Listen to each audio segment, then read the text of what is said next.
Mari kita mengingatkan sejenak i'tikaf di salah satu rumah Allah di Masjid Al-Hidayah di Cimanggu, khusus mengingat i'tikaf di bulan Ramadan akan menghadirkan pahala yang besar untuk hari-hari Ramadan kita yang mudah-mudahan memperberat tentang kebaikan kita di rumah kita. Kita awali bersama-sama kajian zuhur ini dengan membaca basmalah. Bismillahirrahmanirrahim. Allahumma inna nas'aluka 'ilman nafi'an wa rizqan thayyiban wa 'amalan mutaqabbalan. Allahumma anfa'na bima 'allamtana wa 'allimna bima yanfa'una wa zidna 'ilman. Amin ya Allah ya rabbal alamin. أحييكم جميعا بتحية الإسلام الخالدة وتحية الإسلام السلام. السلام عليكم ورحمة الله وبركاته. الحمد لله رب العالمين الذي هدانا لهذا وما كنا لنهتدي لولا أن هدانا الله. أشهد أن لا إله إلا الله وأشهد أن محمدا رسول الله. اللهم فصل وسلم وبارك على سيدنا محمد سيد المرسلين وعلى آله وصحبه أجمعين. أما بعد، قال الله تعالى في القرآن العظيم وهو أصدق القائلين. Allah Subhanahu wa Ta'ala berfirman di dalam salah satu ayatnya yang mulia, surat Al-Baqarah ayat 185. A'udzu billahi minasyaitonir rajim. Syahrul Ramadan alladzi unzila fihi al-Qur'an. Bulan Ramadan adalah bulan diturunkannya Al-Quran. Hudan linnasi wa bayyinatin minal huda wal furqan. Tujuan Al-Quran itu diturunkan adalah agar menjadi sumber hidayah, sumber ilmu, sumber adab, sumber dari segala sumber pemikiran manusia, yang bersumber dari Al-Quran ini. Dan Al-Quran diturunkan sebagai penjelas dari petunjuk tersebut. Dan Al-Quran diturunkan agar setiap manusia memiliki Al-Furqan, memiliki kemampuan untuk membedakan. Sebagaimana dalam surah Al-Anfal Allah mengatakan, ya ayyuhalladzina amanu in tattaqullaha yaj'al lakum furqana. Wahai orang beriman, jika engkau bertakwa kepada Allah, Allah akan jadikan kalian mampu untuk membedakan. Membedakan apa? Satu, membedakan mana yang halal, mana yang haram. Itu tujuan Quran diturunkan, supaya membaca Quran itu bisa membedakan mana yang halal, mana yang haram. Yang kedua, agar manusia bisa membedakan mana jalan kebenaran al-haq, mana jalan kebatilan atau kesesatan al-batil wad-dhalal. Karena Allah mengatakan, "Famada ba'dal haqqi illa dhalal." Apalagi sesudah kebenaran kecuali kesesatan. Kemudian agar manusia bisa membedakan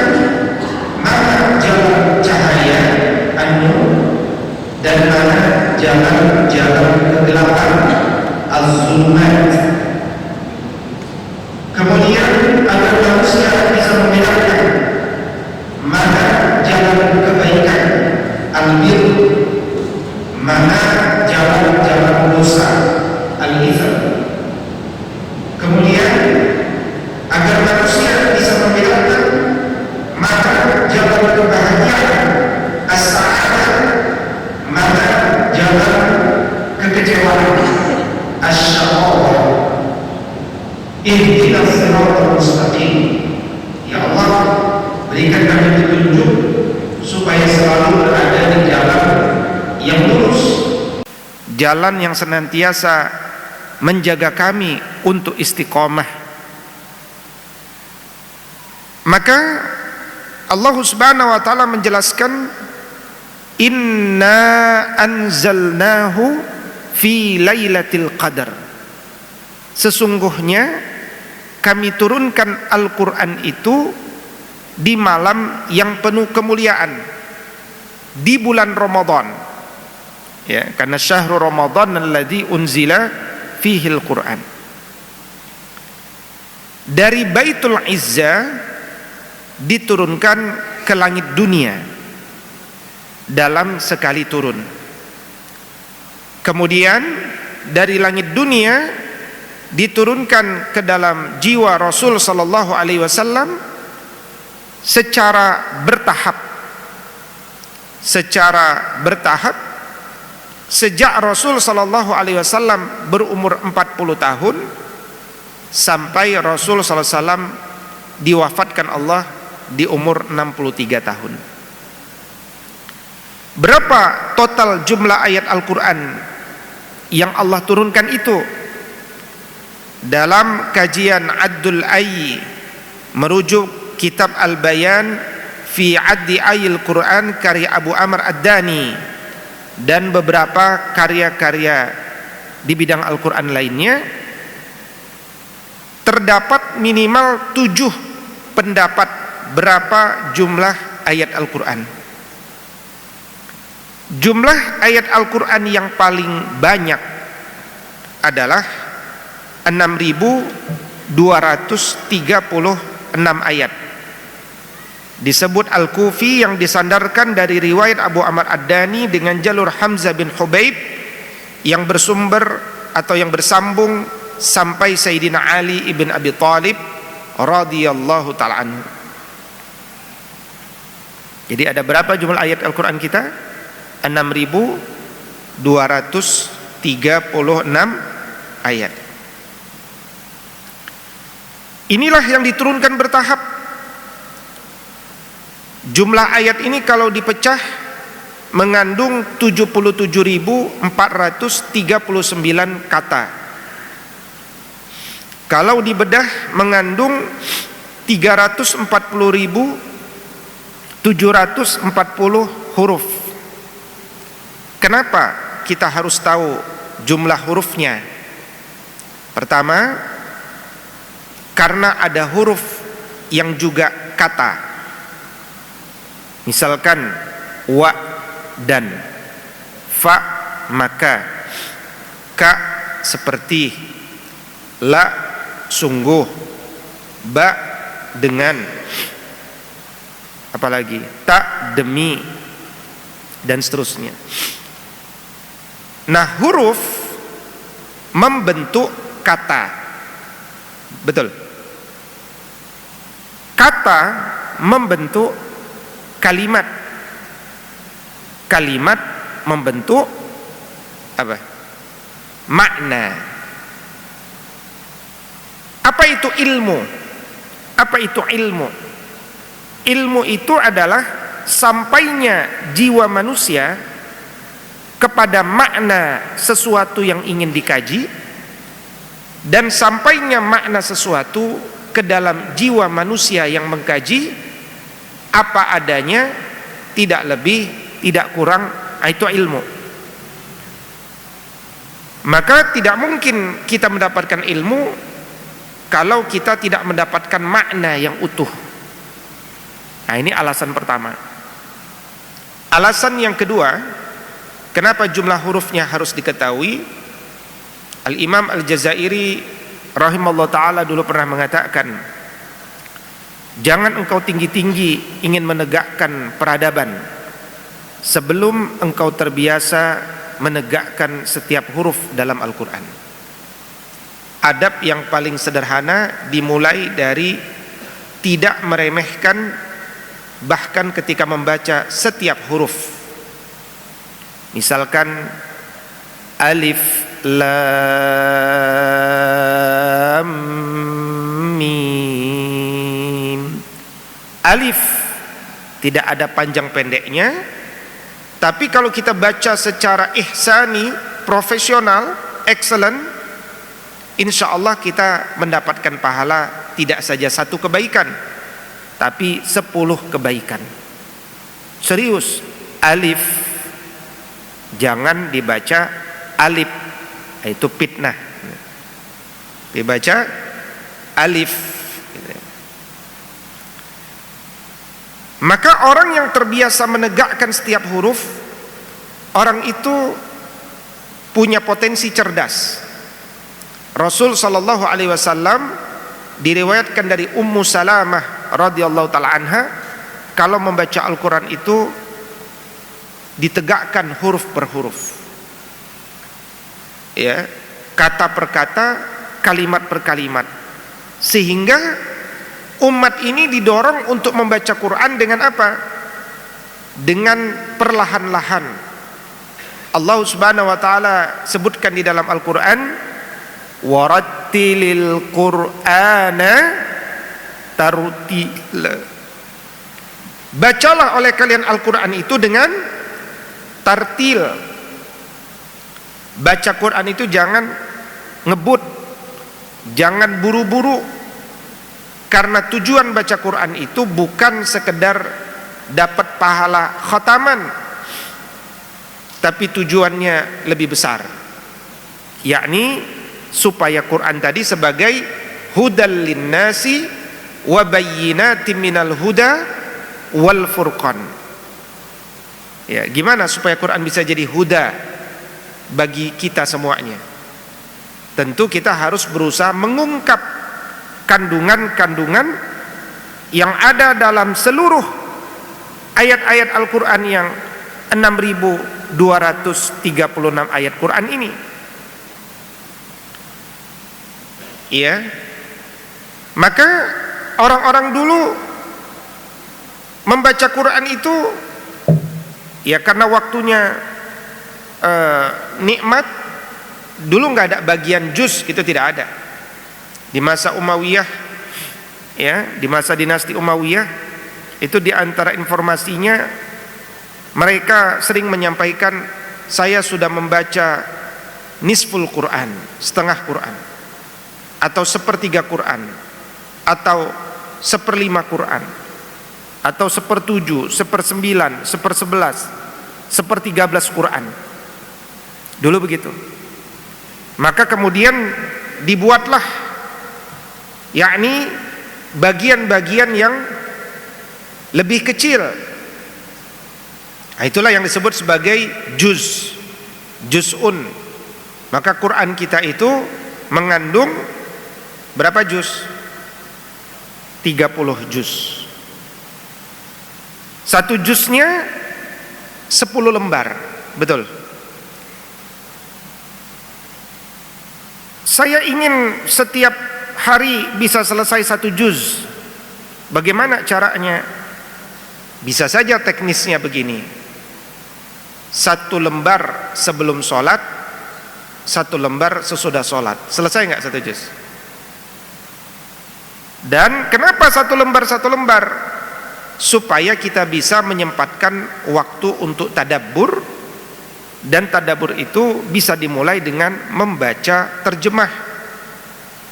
Terjemah itu pilihan penafsiran kata atau kalimat dalam Al-Quran oleh yang diamanahi di Lajnah Pentashih Al-Quran terbitan 2019 yang terbaru. Kita sempat baca 1 lembar, baca terjemahnya, baca 1 lembar, baca terjemahnya. Bapak Ibu, sudah pernah khataman Al-Quran ya? Sering. Sudah pernah khataman terjemah Al-Quran? Ada angkat tangannya? Wah, ini tawaduk semuanya. Cukup Ustadz, itu rahasia saya saja. Jadi kita ini orang Indonesia, baca Quran, kalau tidak baca terjemah, bisa dapat inspirasi nggak? Bisa dapat gagasan nggak? Bisa dapat pelajaran tidak? Tidak bisa. Mulailah dengan membiasakan membaca terjemah. Nah, oleh orang kemudian satu juz itu terasa panjang. Dipedah lagi lah satu juz itu menjadi 2 bagian. Namanya hizbun, hizib. Berarti satu Al-Quran mengandung berapa hizib? Berapa? 60. Betul. Kemudian satu hizib itu dibagi lagi menjadi 4 bagian. Dibagi menjadi 4 bagian, seperempat, seperempat, seperempat, seperempat. Seperempat itulah yang disebut rubu'. Seperempat itu yang disebut rubu'. Kajian rubu', ya ini contohnya. Juz pertama 1, 2, 3, 4, 5, 6, 7, 8. Juz kedua, ya. Dan ini adalah ijtihad para ulama, di mana setiap rubu' itu ada pelajaran besarnya. Berarti total isi Quran kita berapa rubu' jumlahnya? Berapa? Berapa? 240 rubu'. Kalau bapak-bapak fokus satu pekan satu rubu' aja, satu pekan satu rubu', nggak usah ngoyo, kira-kira selesainya berapa tahun? 240 dibagi 52, sekitar 4,5 tahun, tambah libur-liburnya 5 tahun. Ya. Apa tandanya? Lihat di ayat ke-25 itu ada tanda bintang, ya. Jadi contoh juz pertama ada 8 rubu'. Rubu' 1 ayat 1 sampai 25. Rubu' 2 ayat 26 sampai 43. Nanti ayat 43 ada tanda bunga. Rubu' 3 44 sampai 59. Ayat 59 nanti ada tanda bunga. Rubu' 4 ayat 60 sampai 74. 74 ada tanda bunga. Terus nanti sampai rubu' ke-8 dimulai dari ayat 123, 124 sampai selesai ayat 141. Selesai rubu' ke-8, masuk juz kedua, sayaqulus sufaha. Rubu' pertama ini secara umum, ya. Juz pertama itu dari surat Al-Fatihah ayat pertama sampai ayat 141, kita bisa belajar diantaranya tipologi manusia. Tipologi manusia itu salah satu pelajaran besarnya, yang kalau ditelusuri juz 1, ya, juz 1 itu kita belajar 3 tipe manusia.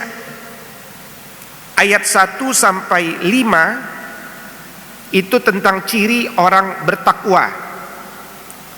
Ayat 6 sampai 7 itu ciri orang kafir. Ayat 8 sampai ayat 20 itu ciri tentang orang-orang munafik. Ya. Jadi bicara tentang orang bertakwa 5 ayat. Bicara tentang orang tidak bertakwa, yaitu kafir dan munafik, itu butuh berapa ayat? Ya, 15 ayat. Banyakan mana Allah bicara tentang orang beriman, orang bertakwa atau tidak bertakwa? Ternyata Allah lebih banyak bicara tentang orang yang tidak bertakwa. Ini dari 8 rubuk pertama ya. Rubuk yang kedua, ini bicara tentang sejarah kegagalan Nabi Adam alaihissalam. Ayat 26 sampai 43. Dari sini kita bisa belajar banyak hal. Rubuk ketiga, 4, 5, 6, 7, 5 rubuk ini bicara tentang kegagalan Bani Israel. Berulang kali berbuat kesalahan, taubat, kesalahan, taubat, kesalahan, taubat. Artinya 6 rubuk sudah dihabiskan membaca kegagalan manusia sebelumnya. Baru di rubuk ke-8 langsung dimulai dengan kisah Nabi Ibrahim alaihissalam yang begitu bertakwa, bahkan dia diangkat menjadi imam bagi manusia ini karena beliau menikmati ujian demi keujian dalam kehidupannya. Nah, kita ini berada semuanya dalam millah Nabi Ibrahim alaihissalam. Jadi apa pelajarannya itu? Kenapa Allah lebih banyak bicara tentang kegagalan manusia daripada sejarah kesuksesan di juz pertama? Di antara pelajarannya adalah belajarlah kita dari kegagalan orang terdahulu, sehingga kita tahu bagaimana cara jadi orang gagal. Tentu orang yang telah belajar tidak akan mengulangi jalan kegagalan itu. Ketika dia menjaga dirinya dari jalan kegagalan, pada saat itu sejatinya dia telah berjalan di jalan kesuksesan. Ini salah satu pelajaran dari juz pertama, dari sekian banyak pelajaran yang bisa diambil. Berikutnya, dari 6.236 ayat Al-Quran tadi dibedah oleh Imam An-Nawawi dari Banten, ulama besar di masa sebelum negeri ini ada. Imam An-Nawawi Al-Bantani menjelaskan dari 6.236 ayat terdapat 6.666 kandungan ayat. Beda ya, jumlah ayat sama kandungan ayat. Kandungan pasti lebih banyak dari jumlah ayat. Yang kalau dibedah, di dalam Quran itu terdapat 1000 ayat perintah dan 1000 ayat larangan. Terdapat 1000 ayat janji, terdapat 1000 ayat ancaman, terdapat 1000 ayat kisah, kabar, dan 1000 ayat ibrah, tamsil, permisalan, 500 ayat tentang halal dan haram, 100 ayat nasikh dan mansukh, dan 66 ayat terkait doa, zikir, dan istighfar. Dikoreksi sedikit oleh ulama kontemporer hari ini, yakni terdapat 66 ayat terkait nasikh dan mansukh dan 100 ayat terkait wirid, zikir, dan doa. Jadi itulah sedikit di antara tujuan kenapa Al-Quran itu diturunkan, supaya kita belajar apa pesan-pesan cinta, pesan-pesan indah dari Allah Subhanahu wa taala untuk menjadi panduan bagi kita. Maka Allah perintahkan warattilil Qur'ana tartila, bacalah Quran dengan perlahan-lahan. Supaya apa? Supaya bisa ditadabburi. Quran surat Shad surat 38 ayat ke-29 menjelaskan, kitabun anzalnahu ilaika mubarakun liyadabbaru ayatihi waliyatazakkara ulul albab. Kitab Al-Quran ini diturunkan kepadamu wahai Muhammad dengan penuh keberkahan untuk ditadabburi, ditazakuri orang-orang yang cerdas. Kita ingin cerdas, anak-anak kita ingin cerdas. Apa yang harus dilakukan? Biasakan diri dan mereka untuk tadabbur Al-Quran, ya. Dan sederhana, mentadabburi Quran itu dimulai bagi anak-anak SD itu dengan menerjemahkan. Misalkan qul huwallahu ahad, qul katakanlah huwa dia Allah Allah ahad satu. Mulai dari situ. Ya, kami mendirikan sekolah adab, menargetkan lulus SD itu semuanya hafal 30 juz dengan tadabbur. Sejak kelas 1 sudah kita biasakan mentadabburi ayat-ayat, mentadabburi ayat-ayat Allah. Ya. Nah, ini slide menjelaskan bahwa kalau kita ingin mendapatkan ilmu, karena kita ingin beramal. Saya ulangin, orang beriman disebut beriman kalau dia beramal.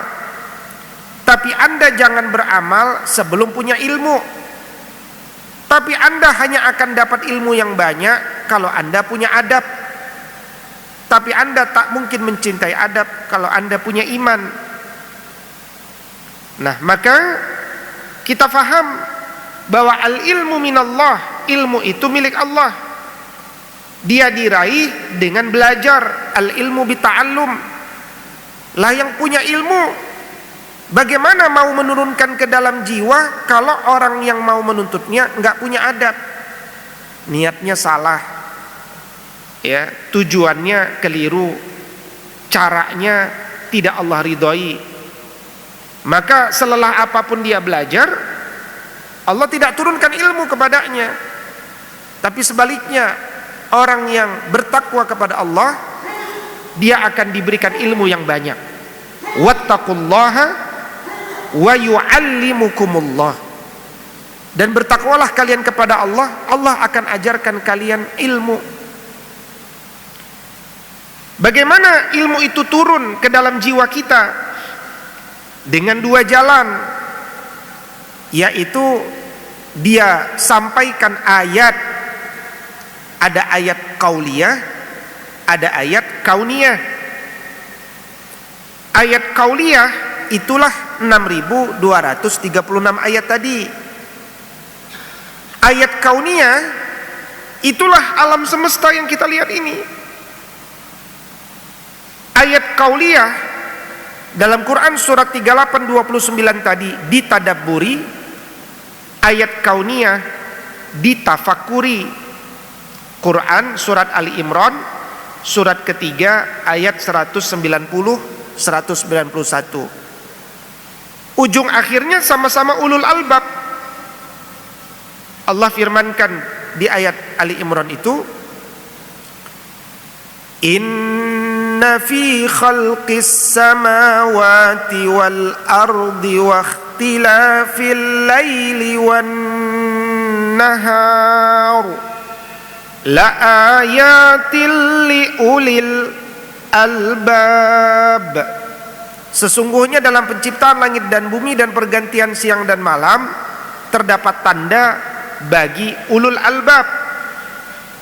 Orang-orang cerdas itu di dalam Quran gelarnya bukan doktor, bukan profesor, tapi ulil albab, ulil absar, ulil nuha.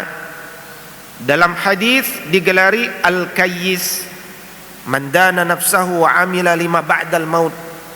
Orang cerdas itu bukan orang yang sekedar IPK-nya 4. Orang cerdas itu adalah orang yang dia kenal Allah, dia merasa berhutang kepada Allah, dan akhirnya seluruh amalannya untuk hari sesudah kematiannya karena dia yakin akan bertemu Allah.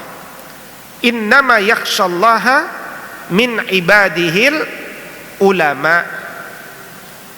Orang yang tunduk kepada Allah itulah orang yang disebut berilmu.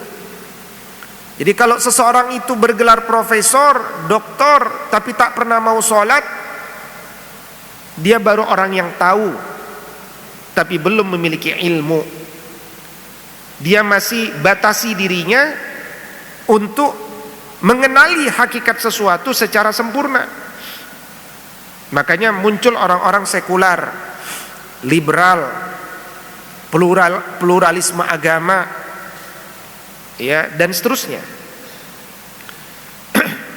Nah, ciri ulil albab menurut Quran surat Ali Imran ayat 190-191 tadi adalah alladzina yadhkurunallaha qiyaman wa qu'udan wa ala junubihim wa yatafakkaruna fi khalqis samawati wal ard. Ulul albab itu nggak pernah bengong, nggak pernah ngosongin pikirannya.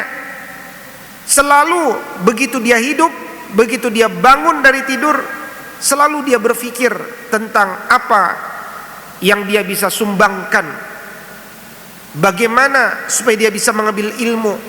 Jadi ilmu amal begitu. Dia terus berpikir, baik ketika sedang berdiri, duduk, berbaring, dia terus memikirkan ayat-ayat Allah Subhanahu wa taala. Dan ciri orang cerdas itu, kalau menemukan masalah tidak langsung mundur. Kalau dia tidak bisa mengungkap sesuatu, tidak segera memutuskan, tapi dia bersabar untuk terus meneliti, karena dia yakin tak mungkin Allah menciptakan sesuatu sia-sia. Rabbana ma khalaqta hadza batila. Ya Rabb, tidak mungkin engkau ciptakan sesuatu di dunia ini sia-sia. Usus buntu, apa itu fungsinya usus buntu? Hari ini belum ada paper yang secara serius mengenali apa fungsinya, apa manfaatnya maksudnya. Tapi bukan berarti usus buntu tak ada manfaatnya. Insya Allah di masa depan akan diketahui apa manfaatnya. Subhanaka faqina adzabannar. Maha suci engkau ya Allah dari menciptakan sesuatu sia-sia tak ada gunanya. Jauhkan kami dari azab neraka-Mu. Maka ilmu diraih dengan tadabbur Al-Quran dan tafakur alam semesta, ya. Dan indahnya Al-Quran itu begitu diresapi, begitu direnungkan, kita tidak ketemu adanya perbedaan, apalagi pertentangan antara apa yang ada di dalam Al-Quran dengan apa yang ada di alam semesta. Tidak ada nih di dalam kitab kita ayat yang berbicara begini. Misalkan Tuhan menciptakan tumbuh-tumbuhan di hari ketiga, kemudian menciptakan matahari di hari yang keenam. Tidak ada ayat seperti itu. Karena kalau ada tumbuh-tumbuhan 3 hari tanpa adanya matahari, apa yang terjadi Bapak Ibu? Tak mungkin hidup, impossible, ya. Meskipun ada orang mengatakan, ya kalau Allah berkehendak bisa lah. Allah itu menghadirkan sunnatullah di dunia. Kalau di dunia bicaranya bukan kun fayakun, sunnatullah. Artinya Allah akan mengikuti sebab akibat itu, ya. Maka di dunia ini Allah hadirkan siapa yang bergerak, siapa yang berbuat, dia akan berubah. Kalau ada cahaya matahari, baru ada proses apa namanya? Fotosintesis, klorofil, dan seterusnya. Ya. Nah, alhamdulillah di dalam kitab suci kita nggak ada. Kalau ada pasti orang bingung. Ada nggak di kitab suci yang lain? Nggak tahu, coba lihat aja, PR bagi jamaah. Maka itulah pentingnya kita untuk tadabbur. Quran surat An-Nisa 82 Allah menjelaskan, afala yatadabbarunal Qur'an walau kana min indi ghairillahi lawajadu fihi ikhtilafan katsira. Kenapa kalian tidak pernah sempat tadabbur Quran? Padahal kalau Al-Quran ini datang dari selain Allah, niscaya kalian akan mendapati perselisihan yang banyak. Artinya, karena Al-Quran ini datang dari Allah, justru kita nggak ketemu perselisihan. Yang kita temukan justru sinkronisasi, keserasian, kesamaan. Bukan saja antara ayat-ayatnya, tetapi juga bahkan antara ayat dengan alam semesta. Ya. Tapi Ustadz, saya nggak pernah sempat Ustadz, saya sibuk cari uang. Maka Allah sindir orang-orang yang dalam hidupnya tak pernah sempat tadabbur Quran dalam surat An-Nisa surat keempat ayat 82. Saya ulangin, surat Muhammad surat 47 ayat 24. Allah Subhanahu wa taala berfirman, afala yatadabbarunal Qur'an am ala qulubin aqfaluha. Kenapa kalian tak pernah sempat tadabbur Quran? Apakah hati kalian sedang terkunci? Nah, ini berat kalau Allah sindir kita. Kita tahu para nabi ada mukjizat, tapi kisah-kisah mukjizat di masa lalu hanya bisa kita nikmati, tak bisa kita lihat lagi.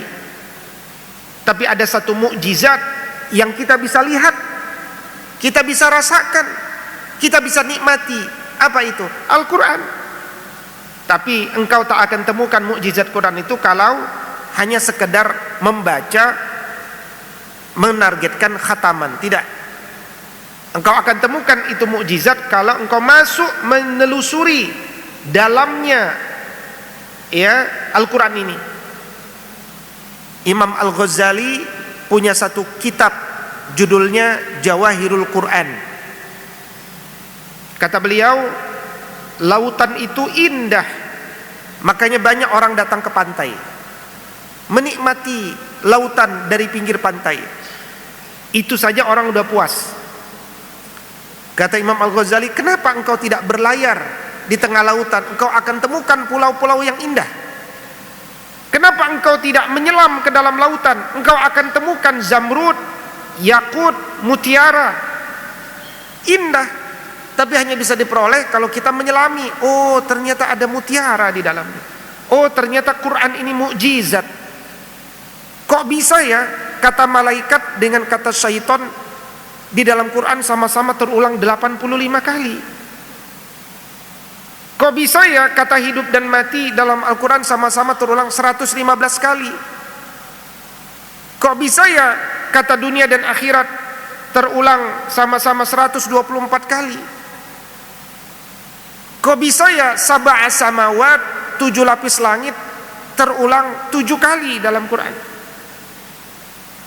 Kok bisa ya kata dingin dan panas terulang 4 kali dalam Al-Quran? Kok bisa kata hari yaumun terulang dalam Al-Quran sebanyak 365 kali? Sementara jamak dari kata hari digabungkan, ayam dan yaumani, terulang sebanyak 30 kali dalam Al-Quran. Kenapa ya kata syahrun? Allah katakan di dalam Al-Quran, inna iddatas syuhuri indallahi 12 syahran fi kitabillahi yawma khalaqas samawati wal ard. Sesungguhnya dalam penciptaan sesungguhnya jumlah bilangan bulan di sisi Allah sejak Allah pertama kali menciptakan langit dan bumi ini sudah ditetapkan 12 bulan. Tapi kita temukan di dalam Quran kata syahrun juga terulang 12 kali. Nah, ini hal-hal seperti ini baru bisa dinikmati kalau kita menyelami. Kira-kira itulah muqaddimah tentang urgensi tadabbur Quran. Saya belum sampai pada materi tentang tadabbur, lebih pada muqaddimah. Waktunya sudah pukul 1:10 waktu Indonesia Barat. Sudah lewat 10 menit ya. Baik, kira-kira demikian yang dapat saya sampaikan. Ada yang mau ditanyakan Bapak Ibu? Dipersilahkan. Sektor kanan, sektor tengah, sektor kiri. Faham insyaallah ya.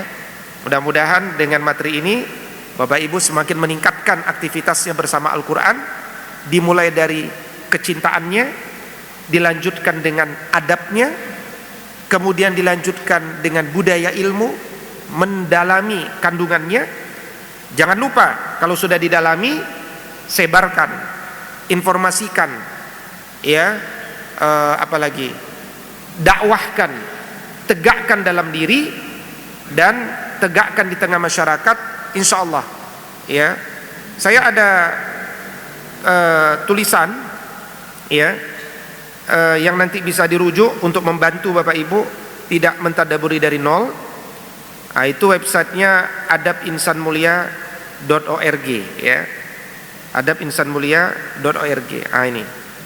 Nanti di sini ada takdib, ini ada tadabbur Al-Quran, ya. Tadabbur Al-Quran minimal lebih cepat, ya. Bapak Ibu bisa lebih cepat menikmati poin-poin hal tersebut. Nah, ini misalkan rubuk ke-1, ya. Rubuk ke-1 tadabbur Al-Quran. Rubuk ke-1 tadabbur Al-Quran. Nah, dari sini nanti bisa dilihat apa pelajaran-pelajaran besar dari Al-Quran tersebut sehingga bisa dijadikan referensi, ya. Ya. Nah, ini dan saya tulis dalam bentuk motivasi, ya, dalam bentuk detail. Ini ayat pertama bisa diambil, ayat kedua poin-poinnya sehingga memudahkan agar tidak membaca tafsir yang begitu panjang, tapi bisa langsung pada poin-poin inti dari ayat-ayat di rubuk pertama. Nah, berikut nanti rubuk kedua, rubuk ketiga. Nah, silakan bisa dilanjutkan. Demikian saja yang dapat saya sampaikan. Mudah-mudahan bermanfaat. Kalau ada yang mau berwakaf, bisa juga berwakaf ke sini. Aqulu qouli hadza wa astaghfirullah li wa lakum. Kita tutup bersama-sama dengan doa kafaratul majlis. Subhanakallahumma wa bihamdika asyhadu an la ilaha illa anta astaghfiruka wa natubu ilaik. Al-'afwu minkum. Assalamualaikum warahmatullahi wabarakatuh.